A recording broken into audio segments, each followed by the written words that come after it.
You can imagine going into this game when we discovered Derek wasn't going to be able to play. We had some anxieties going into this game. Should know better when you give Spike Albrecht the ball, and you have Karis LeVert in that backcourt, that you could get through that. But at the same time, it is it's always scary going into any game. But when you're missing what I think is one of the better point guards in the country. So I'm real proud of the way our kids persevered through that. Our defense was exceptional in the first half, and we were able to get out on them enough to hold on and win. Just about Derek's injury, what did you? But it's some type of sprained toe.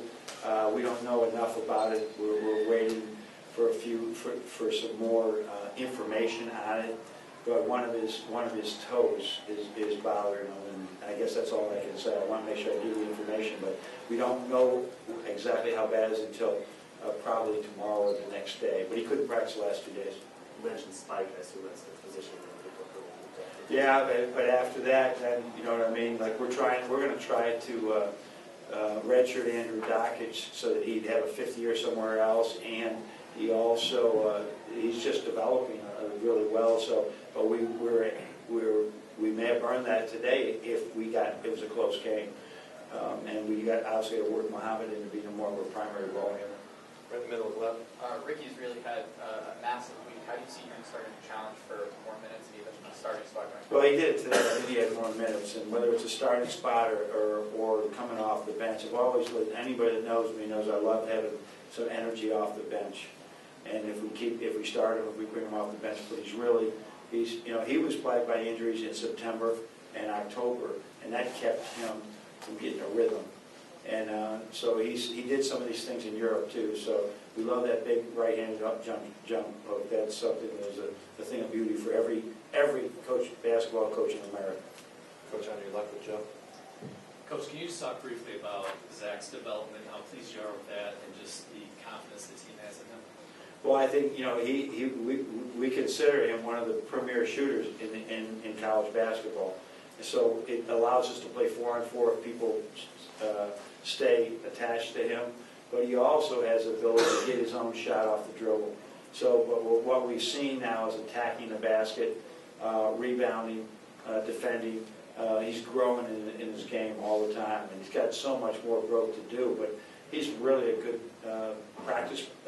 His practice habits are going to lead him to continued development. Right over on the right with Adam. Yeah, Cam Chapman has also done better the last 2 games, I feel like. Maybe not shooting, but still he's contributing in other ways.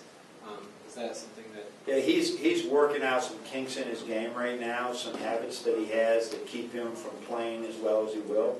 So we got to continue to work with him to just make sure that he's playing as efficiently as possible.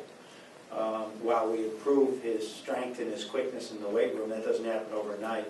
But believe me, he's a great young man to coach, and he's like grabbing onto this with a lot of energy, saying, "I want to get better, coach. Just keep helping me."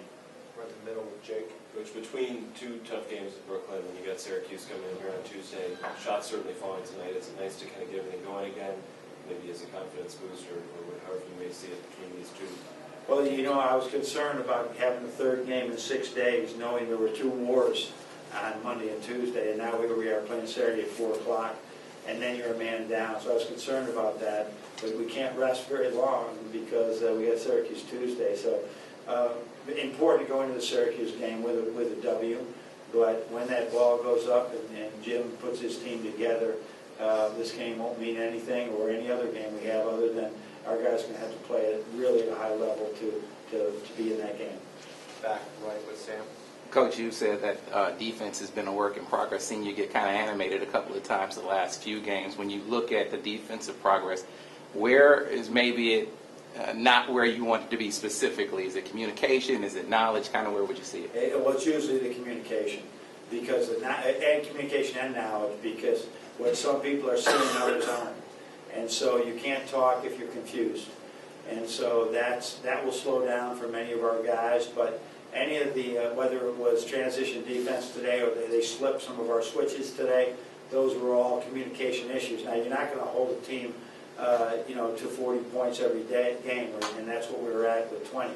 But if we break down our defense in practices, which we do, and now, there's usually a young boy involved in one of those mistakes, and that's great, because now they see it and they learn from it.